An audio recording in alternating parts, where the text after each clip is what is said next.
Hi, this is Mr. Bible Reader here to present to you your next daily Bible reading, which is 2 Samuel chapters 14, 15, and 16. Let's get started. Now Joab, the son of Zeruiah, perceived that the king's heart was toward Absalom.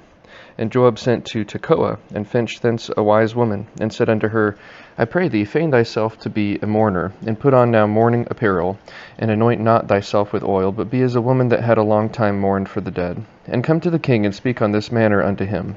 So Joab put the words in her mouth. And when the woman of Tekoa spake to the king, she fell on her face to the ground, and did obeisance, and said, Help, O king. And the king said unto her, What aileth thee? And she answered, I am indeed a widow woman, and mine husband is dead. And thy handmaid had 2 sons, and they 2 strove together in the field, and there was none to part them, but the one smote the other and slew him. And behold, the whole family is risen against thine handmaid, and they said, Deliver him that smote his brother, that we may kill him for the life of his brother whom he slew, and we will destroy the heir also. And so they shall quench my coal which is left, and shall not leave to my husband neither name nor remainder upon the earth. And the king said unto the woman, Go to thine house, and I will give thee charge concerning thee. And the woman of Tekoa said unto the king, My lord, O king, the iniquity be on me, and on my father's house, and the king and his throne be guiltless. And the king said, Whosoever saith aught unto thee, bring him to me, and he shall not touch thee any more. Then said she, I pray thee, let the king remember the Lord thy God, that thou wouldest not suffer the revengers of blood to destroy any more, lest they destroy my son. And he said, As the Lord liveth, there shall not one hair of thy son fall to the earth. Then the woman said, Let thine handmaid, I pray thee, speak one word unto my lord the king. And he said, Say on. And the woman said, Wherefore then hast thou thought such a thing against the people of God? For the king doth speak this thing as one which is faulty, and that the king doth not fetch home again his banished. For we must needs die, and are as water spilt on the ground, which cannot be gathered up again. Neither doth God respect any person, yet doth he devise means that his banished be not expelled from him. Now therefore that I am come to speak of this thing unto the Lord the king, it is because the people have made me afraid. And thy handmaid said, I will now speak unto the king. It may be that the king will perform the request of his handmaid. For the king will hear to deliver his handmaid out of the hand of the man that would destroy me and my son together out of the inheritance of God. Then thine handmaid said, The word of my lord the king shall now be comfortable. For as the angel of God, so is my lord the king to discern good and bad. Therefore the Lord thy God will be with thee. Then the king answered and said unto the woman, Hide not from me, I pray thee, the thing that I shall ask thee. And the woman said, Let my lord the king now speak. And the king said, Is not the hand of Joab with thee in all this? And the woman answered and said, As thy soul liveth, my lord the king, none can turn to the right hand or to the left from aught that my lord the king hath spoken. For thy servant Joab, he bade me, and he put all these words in the mouth of thine handmaid. To fetch about this form of speech hath thy servant Joab done this thing. And my lord is wise, according to the wisdom of an angel of God, to know all things that are in the earth. And the king said unto Joab, Behold now, I have done this thing. Go therefore, bring the young man Absalom again. And Joab fell to the ground on his face, and bowed himself, and thanked the king. And Joab said, Today thy servant knoweth that I have found grace in thy sight, my lord, O king, and that the king hath fulfilled the request of his servant. So Joab arose and went to Geshur, and brought Absalom to Jerusalem. And the king said, Let him turn to his own house, and let him not see my face. So Absalom returned to his own house, and saw not the king's face. But in all Israel there was none to be so much praised as Absalom for his beauty. From the sole of his foot even to the crown of his head there was no blemish in him. And when he polled his head, for it was at every year's end that he polled it, because the hair was heavy on him, therefore he polled it, he weighed the hair of his head at 200 shekels, after the king's weight. And unto Absalom there were born 3 sons and 1 daughter, whose name was Tamar. She was a woman of a fair countenance. So Absalom dwelt 2 full years in Jerusalem, and saw not the king's face. Therefore Absalom sent for Joab to have sent him to the king, but he would not come to him. And when he sent again the 2nd time, he would not come. Therefore he said unto his servants, See, Joab's field is near mine, and he hath barley there. Go and set it on fire. And Absalom's servants set the field on fire. Then Joab arose and came to Absalom unto his house, and said unto him, Wherefore have thy servants set my field on fire? And Absalom answered, Joab, behold, I sent unto thee, saying, Come hither, that I may send thee to the king, to say, Wherefore am I come from Geshur?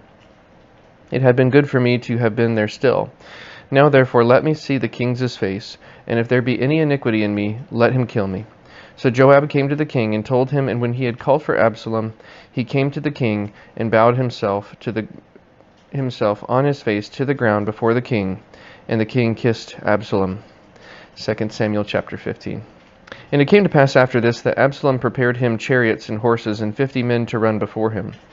And Absalom rose up early and stood beside the way of the gate.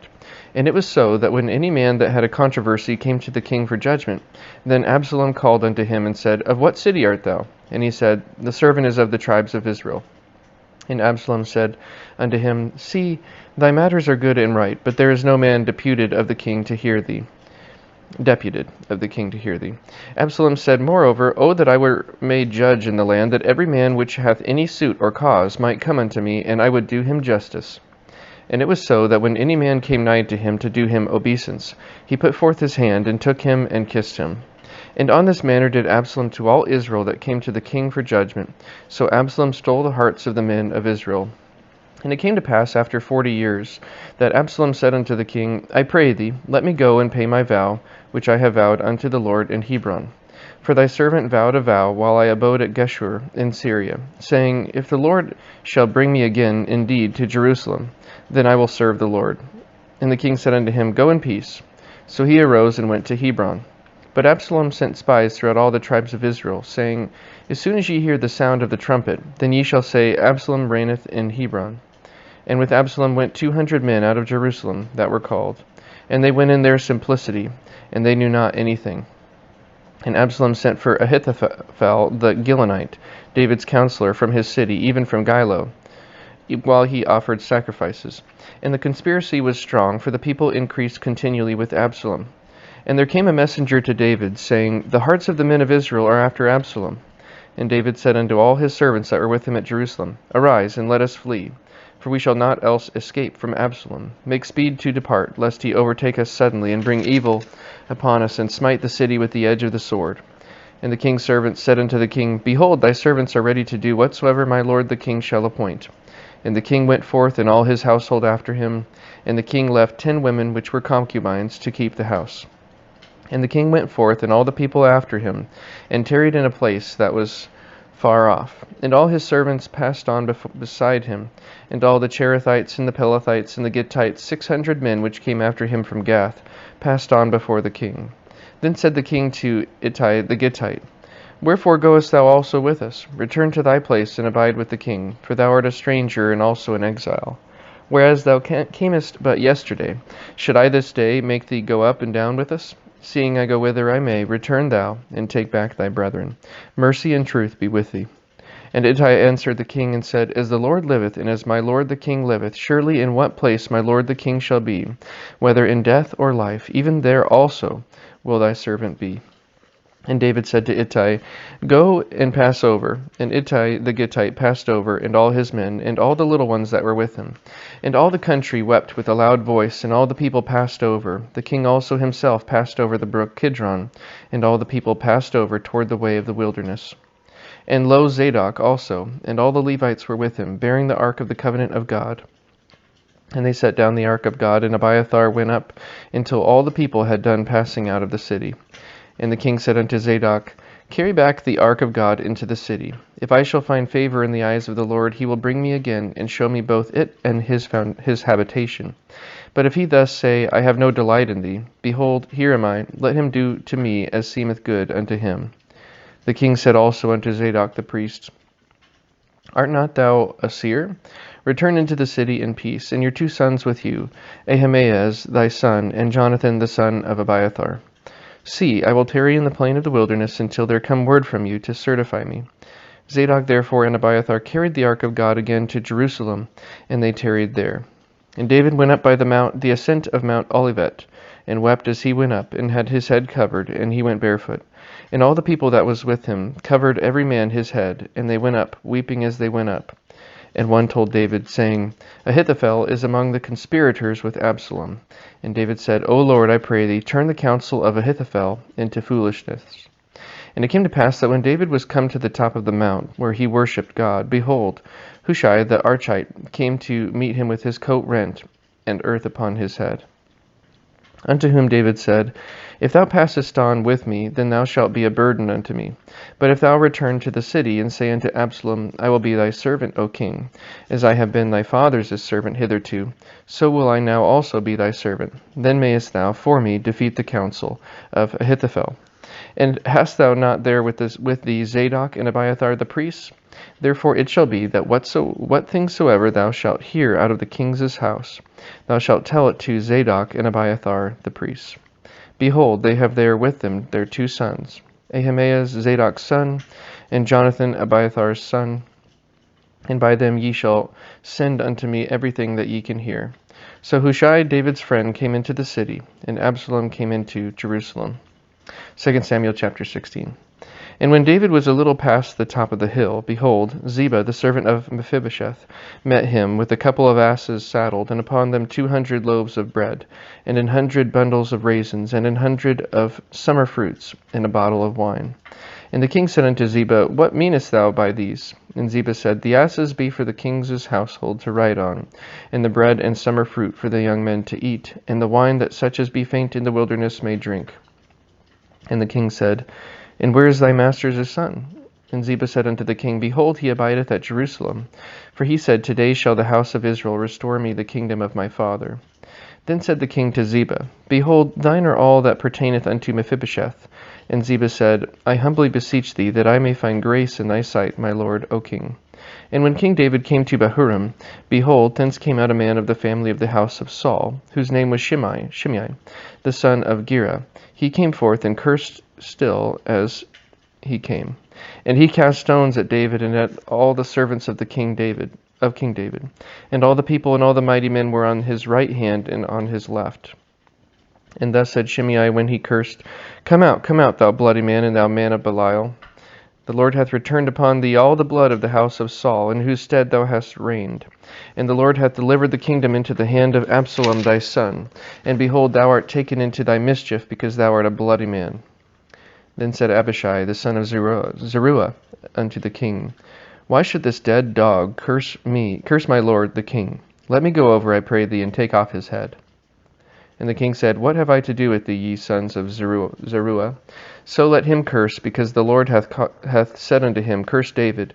Who shall then say, Wherefore hast thou done so? And David said to Abishai and to all his servants, Behold, my son which came forth out of my bowels seeketh my life. How much more now may this Benjamite do it? Let him alone, and let him curse, for the Lord hath bidden him.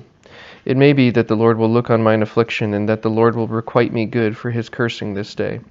And as David and his men went by the way, Shimei went along on the hill's side over against him, and cursed as he went, and threw stones at him, and cast down dust. And the king and all the people that were with him came weary, and refreshed themselves there. And Absalom and all the people of the men of Israel came to Jerusalem, and Ahithophel with him.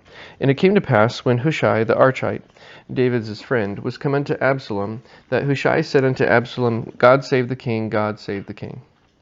And Absalom said to Hushai, Is this thy kindness to thy friend? Why wentest thou not with thy friend? And Hushai said unto Absalom, Nay, but whom the Lord and his people and all the men of Israel choose, his will I be, and with him will I abide. And again, whom shall I serve? Whom should I serve? Should I not serve in the presence of his son? As I have served in thy father's presence, so will I be in thy presence. Then said Absalom to Ahithophel, Give counsel among you what we shall do. And Ahithophel said unto Absalom, Go in unto thy father's concubines, which he hath left to keep the house, and all Israel shall hear that thou art abhorred of thy father. Then shall the hands of all that are with thee be strong. So they spread Absalom a tent upon the top of the house, and Absalom went in unto his father's concubines in the sight of all Israel. And the counsel of Ahithophel, which he counseled in those days, was as if a man had inquired of the oracle of God. So was all the counsel of Ahithophel, both with David and with Absalom. And with that, that is already the end of today's Bible reading. Thank you so much for tuning in, and have a great rest of your day.